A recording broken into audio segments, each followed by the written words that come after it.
ரொம்ப ரொம்ப ரொம்ப முக்கியமான கருத்து கணிப்பு முடிவுகள் வெளியாகி இருக்கு. இதுக்கு முன்பு வரைக்கும் பார்த்த கருத்து கணிப்பு முடிவுகள் வேற, இப்போ நம்ம பார்க்க போகிற கருத்து கணிப்பு முடிவுகள் வேற. ரியலி அந்த முடிவுகளை பார்க்கும்போது அப்படியே ஸ்டாப் ஆகி பார்க்குற மாதிரி தான் இருக்குது. ஸோ எதிர்பார்க்காத ட்விஸ்ட் வந்திருக்கு. ஃபஸ்ட்டு இந்த கருத்து கணிப்பு முடிவுகள் யார் எடுத்திருக்காங்க அப்படின்னு பார்த்தீங்கன்னா லயோலா கல்லூரியோட எக்ஸ் மாணவர்கள் இந்த கருத்து கணிப்பு முடிவுகளை எடுத்திருக்காங்க. கிட்டத்தட்ட 3 மாதங்கள் இந்த கருத்து கணிப்பு எடுப்பதற்காக செலவு பண்ணியிருக்காங்க அப்படிங்கிற செய்தி கிடைச்சிருக்கு. இந்த கருத்து கணிப்பு ரிசல்ட்டை நான் சொல்கிறேன். இந்த ரிசல்ட் எந்த அளவுக்கு உண்மையாக இருக்கும் அப்படிங்கிற விஷயத்த இந்த வீடியோ முடியும் போது நீங்களே சொல்லுங்கள். ஸோ கருத்து கணிப்பு முடிவுகள் கிட்டத்தட்ட 5000 பேர்த்துக்கு மேலே ஒரு தொகுதியில் எடுக்கப்பட்டிருக்கு அப்படி சொல்லப்படுகிறது. எல்லா தொகுதியிலும் இந்த கருத்து கணிப்பு எடுத்திருக்காங்க. ஸோ இந்த கருத்து கணிப்பு முடிவுகள் முதலமைச்சராக 2026 சட்டமன்ற தேர்தலில் முதலமைச்சராக மீண்டுமே முதலமைச்சர் ஸ்டாலின் அவர்கள் வருவதற்கான வாய்ப்புகள் 77.3% இருக்குது அப்படிங்கிற ரிசல்ட் உறுதியாகி இருக்கு.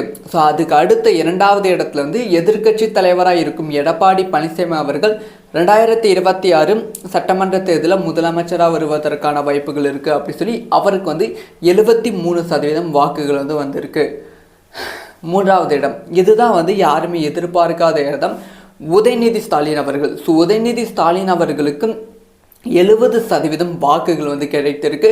ஸோ உதயநிதி ஸ்டாலின் அவர்கள் 2026 சட்டமன்ற தேர்தலில் முதலமைச்சராக வருவதற்கான வாய்ப்புகள் இருக்குது அப்படிங்கிற ஒரு ரிசல்ட் வந்திருக்கு. 4வது இடத்துல எதுவுமே எதிர்பார்க்காத ட்விஸ்ட் அண்ணாமலை அவர்கள். ஸோ அண்ணாமலை அவர்களுக்கு 67% வாக்குகள் கிடைத்திருக்கு. ஸோ 67% பேர் அண்ணாமலை அவர்களுக்கு வாக்குகள் போட்டிருக்காங்க. ஃபைனலாக 5வது இடத்துல திரு விஜய் அவர்கள். ஸோ விஜய் அவர்களுக்கு 60% வாக்குகள் போடப்பட்டிருக்கு. ஓகேவா?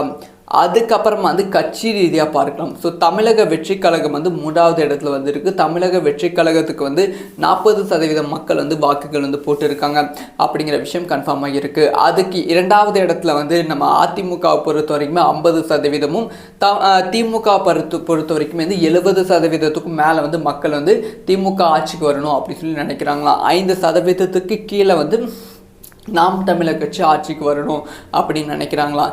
இதுதான் கருத்து கணிப்பு முடிவுகளோட லிஸ்ட். இந்த லிஸ்ட்டை இந்த வீடியோவை இது வரைக்கும் பார்த்தவங்க எல்லாரும் கீழே கமெண்ட் பண்ண ஆரம்பிச்சிருவீங்க.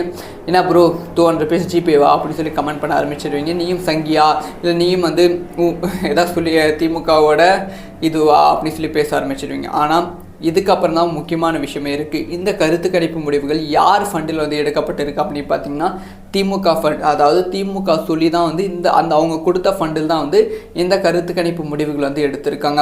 இது நமக்கு கிடைச்ச டேட்டா. மேபி இந்த முடிவுகளை திமுகவை எடுத்து இவங்களோட பேரில் ரிலீஸ் பண்ணுவதற்கான வாய்ப்புகள் ரொம்ப ரொம்ப அதிகமாக இருக்குது. ஏன்னா உதயநிதி ஸ்டாலின் அவர்களுக்கு 2வது இடம் வந்தது யாருமே எதிர்பார்க்காத ட்விஸ்ட். ஸோ என்னோட கணிப்பு கரெக்டாக. ஸோ நீங்கள் சொல்லுங்கள் இந்த கருத்து கணிப்பு எந்த அளவுக்கு உண்மையாக இருக்கும் அப்படிங்கிற விஷயத்த. அதுக்கப்புறமா எல்லாத்துக்குமே ஒரு கேள்வி, உதயநிதி ஸ்டாலின் அவர்கள் ஒருவேளை 2026 சட்டமன்ற தேர்தலில் வின் பண்ணி சிஎம் சீட்டில் உட்காந்தா தமிழக மக்கள் நீங்கள் ஏற்றுப்பீங்களா?